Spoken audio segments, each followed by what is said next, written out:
Friends, today we will solve the exercise 9.3.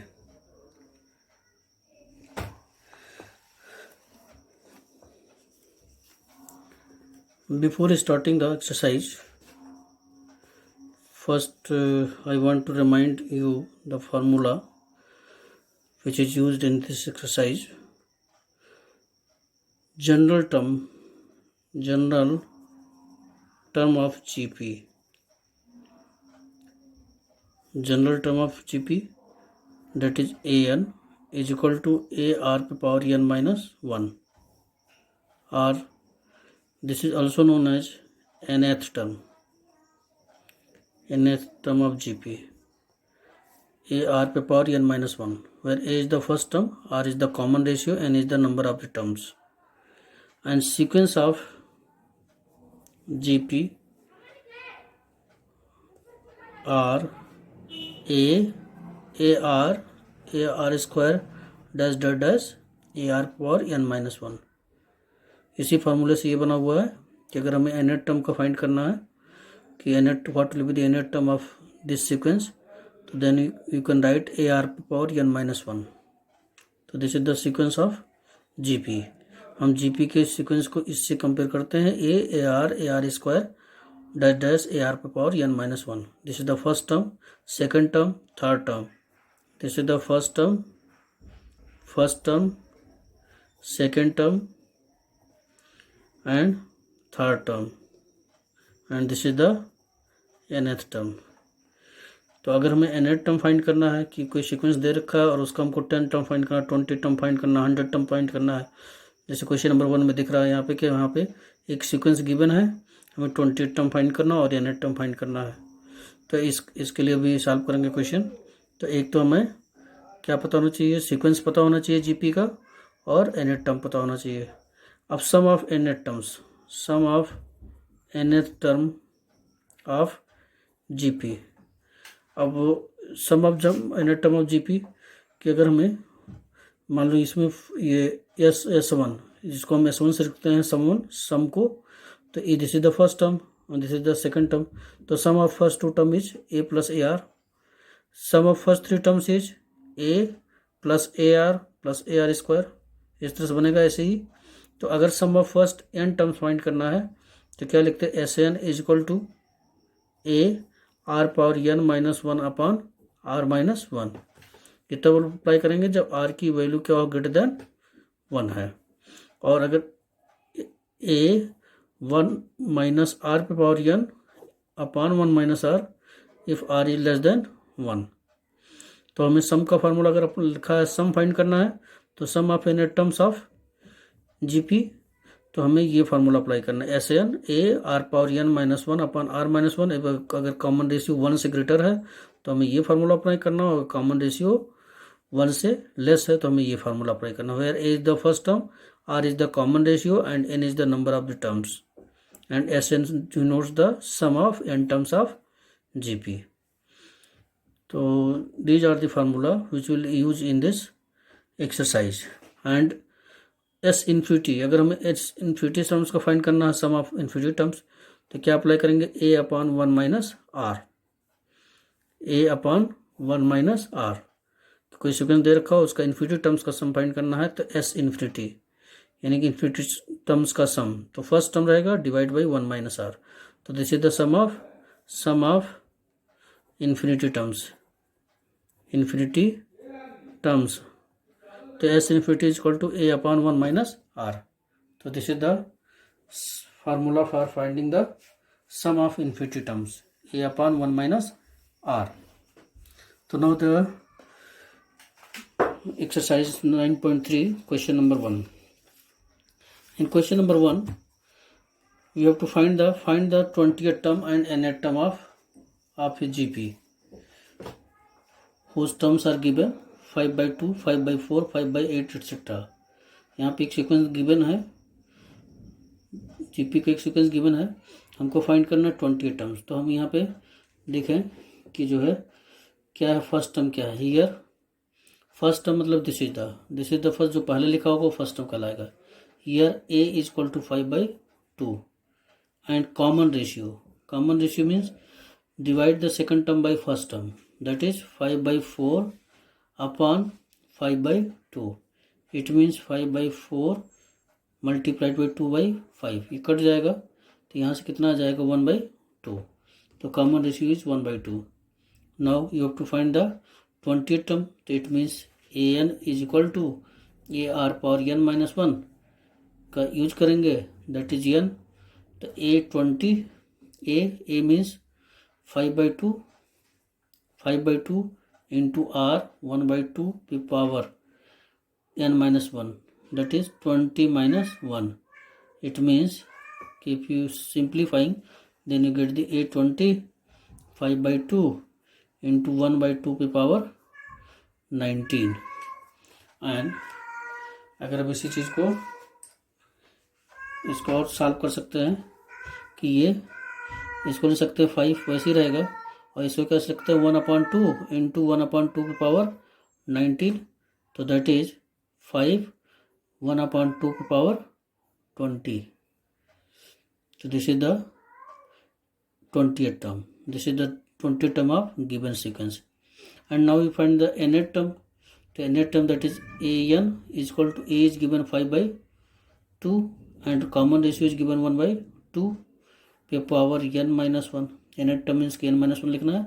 It means 5 by 2 ऐसे ही रहेगा, और यहाँ पे इसको 5 लिख सकते हैं, यहाँ पे क्या आ सकता है 1 by 2 पावर n माइनस 1, और 5 इंटू दोनों का बेस क्या है सेम है, तो पावर क्या हो जाएगा ऐड हो जाएगा. तो यानी हम क्या लिख सकते हैं कि 1/2 अपान 1/2 पे power n minus 1 plus 1, that is n minus 1 plus 1. It means a n is equal to 5 into 1/2 पे power n. So this is the nth term of GP and this is the 20th terms of GP.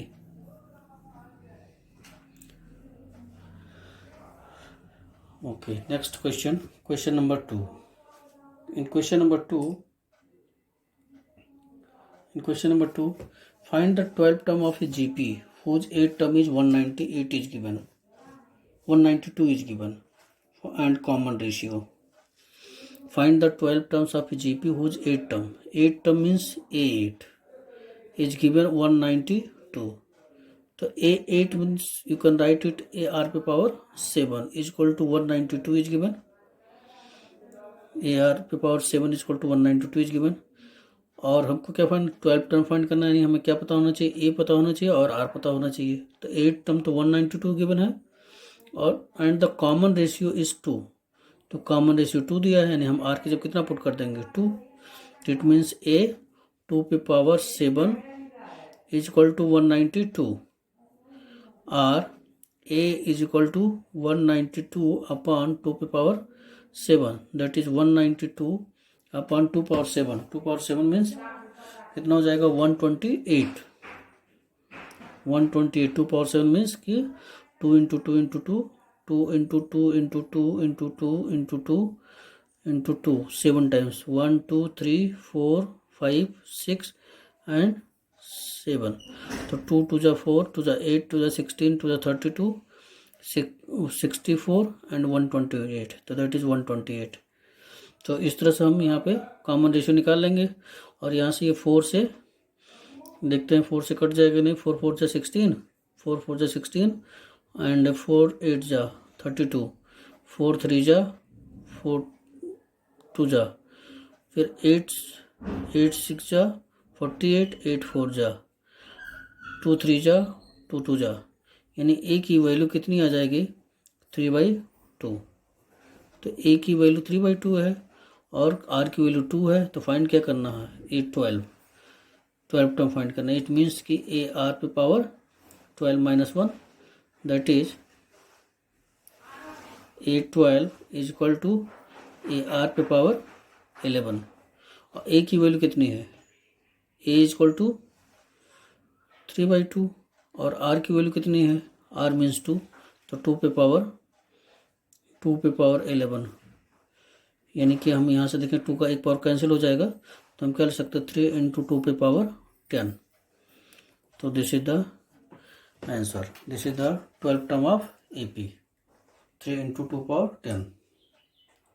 अगर हम इसको simplify करें तो then we get 2 power 10 means 1024 multiplied by 3 into 1024 multiplying by 3 then you get the 3072. So this is the 12th term of GP. Now question number 3. If 5th, 8th and 11th term of GP are PQ and S respectively. Okay, then find the Q square is equal to PS. तो first तो suppose कर लेंगे कि late A be the first term and R be the common ratio of given GP. Let A be the first term and R be the common ratio of GP. Therefore fifth term means A5 is equal to AR power 4 और a fifth term क्या given है, that is p is given. तो this is the first equation. Eight terms A8 is given AR power 7 which is given Q. This is the second equation. And A11 is equal to AR power 10, that is yes. This is the third equation. Squaring both sides of the equation second, squaring both side of equation second, we get Q square is equal to Q square. तो Q square is equal to how much? Q square is equal to AR पे power 7 का whole square, that is A square R पे power 14. हम इसको simplify करेंगे कि Q square A square R power 14, इसको क्या ले सकते हैं कि A R पे पावर 4 इंटू AR पावर 10, और AR पावर 4 की वैल्यू कितनी है P, और AR पावर 10 की वैल्यू कितनी है यस. तो इट मीन्स कि Q square is equal to PS. जो आपको प्रूव करना था. यहाँ से पहले फिफ्थ टर्म निकाला, P दे रखा है, AR फिफ्थ टर्म मतलब AR पे पावर n-1 लिखेंगे तो 5 - 1 दैट इज 4 हो जाएगा, और ये P की इक्वल दिया है. इस तरह से A8 निकालेंगे तो AR पे पावर 7 यानी 8 - 1 करेंगे तो 7 आ जाएगा, तो इक्वल टू Q आ जाएगा. ऐसे 11 टर्म निकालेंगे तो AR power 10 equal to S हो गया यहाँ से. अब उसके बाद जो है squaring both side of the equation second we get Q square is equal to this much, therefore Q square is equal to PS. So this is the solution of the question number 3.